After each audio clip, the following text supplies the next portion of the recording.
Realizing that for a defense of Hookah, the only 2 points of entry are going to come from over towards that Hookah door or possibly even Aqua, but Slash was not looking horizontally, he was looking down. And he gets punished by Fultz on that repel on double window. An even greater advantage now for SSG, and still lots of skeleton key for thinking need to be able to carve up that ceiling above him and make it really tough for OXG to hang on. In a very common default spot, Vertical is going to play very, I would say, unpredictably.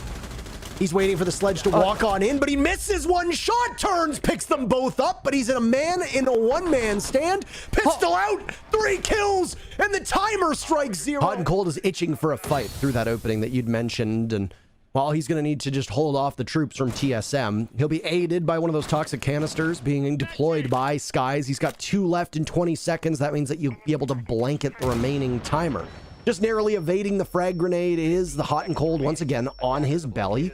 We talked about how important he was going to be, and he's the first line of defense. But right now, TSM just bursts on in. They get so many kills, but pistol out, Hot and Cold is gonna clutch! What a huge play from Hot and Cold! And he's not the first line of defense, he's the last, Michael. What a showing from him in the dying seconds of the round, and Dark Zero take this 3 versus 4, but we've been here before, and last time round, oh my god, really? Get the Selma eaten up, but spot Citizen through the wall. Okay, now it's a 4 versus 2, because last time G2 brought it back from that 4 versus 3 to a 3 versus 2 with a quick flurry of kills in the mid-round. Chaos are so close here. They've got 30 seconds to go, but Pengu steps up, secretly gets a quad kill. Can he connect the ace onto Pengu here and literally drag his team, kicking and screaming, over the finish line? It comes down to 1v1. What a flick coming out. Pengu's in a great spot with the triple kill himself. He is the clutch god. Can he swing around and collect it? Goes for the spray. Misses. They miss each other, but Pengu finds it. The quad kill to deny secretly, big time. And with both players picking themselves up. You can be on that sensor all you want. All you're going to get from it is information. And at this stage in the round, in these last 20 seconds, you definitely want to have your gun out. Gator, who will be moving through security, will be joined by his teammate Anaton, who has that diffuser. It looks like it will be a blue bar plant, but there's still 1 or 2 members alive in that. Gatorado will be able to pick up one. The plant is still all out in the open right here. It's all up to JJ, but he gets a double kill. He's running out. He's getting wallbanged. Is he going to be able to get the kill? Yes, he wins it somehow. Roadblock after roadblock after roadblock. First on Sunny Door, now sitting back towards Statuary Door behind a deployable shield. Had to throw a flashbang in there to make sure there was no ADSs or magnets lurking nearby. Answer was there was not, so they were safe to then remove the shield. But it's only another minute wasted.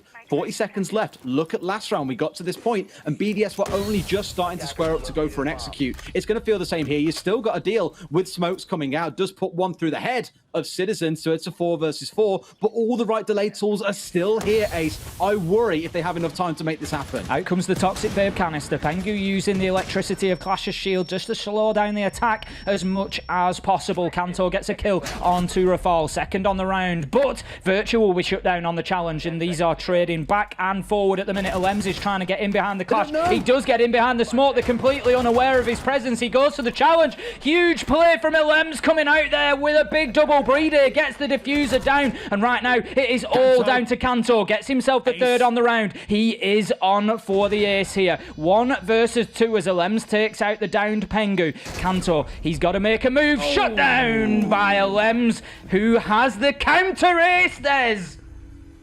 unbelievable that he gets the flank through a bit of a slip of communication. Get their way through after the misprint of the first, and then they're able to apply all of this intense pressure to Lesion. Goodbye.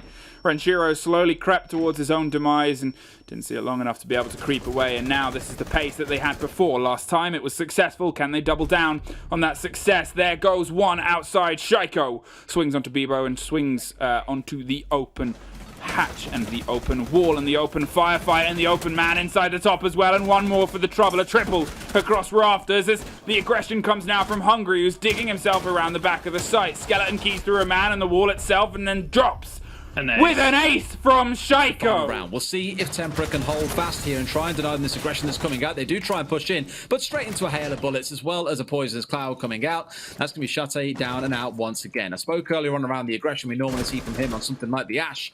Here it was Shate on the Zofia trying to make it happen. It's going to be not a clone pushing up from Draven, but actually Draven himself, and P4's got a 3k on the main stairs. That could spell disaster for Secret. Are a team revitalized after their win against Rogue, their win against Chaos, now a win against Secret. That puts 3 on the board, and a draw coming out against the side of Empire. And even P4, a guy that we leverage a lot of criticism against for a really poor entry record last stage. 8 and 24 in the end, I think he was. Minus 16. He's doing absolute work in this round with 4 kills for himself and gets the ace, my boy. That's the way you make yourself known. The Smoke is playing there purely out of the fact that that's where you'd usually have that shield player play. On the Smoke. Yeah, that's an interesting player to have on there, but they brought Uno on the Warden as well, so they've changed up a couple of operators, so I can understand that he wants to play this power position because we've got less than 20 seconds left. This is huge for Kanto.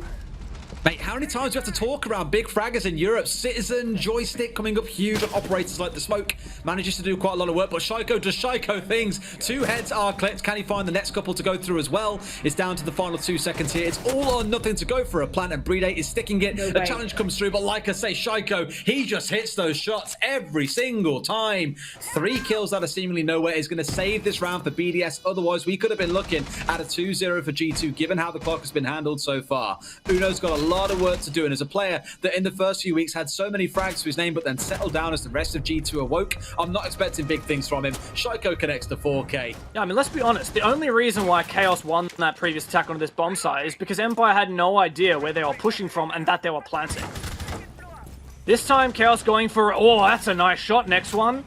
And that is Theater Control. Great job, at least partly. I think there's still another player at top wide, but Krine's in a perfect position to receive. What a beautiful pinch Around now. the 2-minute mark, when a number of the first kills have come in, you can see that Team Empire playing a lot closer into the site, as I was going to say, and then mention how it's a risk because of that pink wall, but it doesn't matter. The Scyther gets a kill back onto Renewals, but right now, there's still the advantage being held by Chaos. 3 rounds, and Scyther at 3 and 2. These are the 2 players I would absolutely want in the clutch scenario, but next one has also been stepping up. He's so low on HP, Scyther could spray them both down. 1 down, another one. Suddenly, this 5v2 for Chaos is a 1v1, and it's all on secretly. He's starting to peek through, and he nearly gets the kill, but it's going to be Scyther who confirms it. Patience here, coming from the guns of C9. As I said, if there's one thing I'm complimenting them on a little bit more than I am on the Giants, it's how quick and how sharp they are when they need to push, and this is the example, but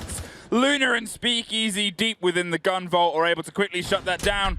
Sophia's looking for a little bit more aggression. There's one either side. Luna, get off your drone. Luna, look right. Luna, oh no! A 3 versus 1. Ysera's going to do their best to pull it back, but the diffuser is going down behind vault door in the default plant spot. There's a pre-fire through a wall. They know someone's close, but unfortunately close doesn't guarantee it. That does a little bit more. See the spine of a man fleeing. And now it is just 30 seconds to try and get this. They swing, they fire. That's going to buy them some time. They're going to try and stick it. They can't quite get the angle.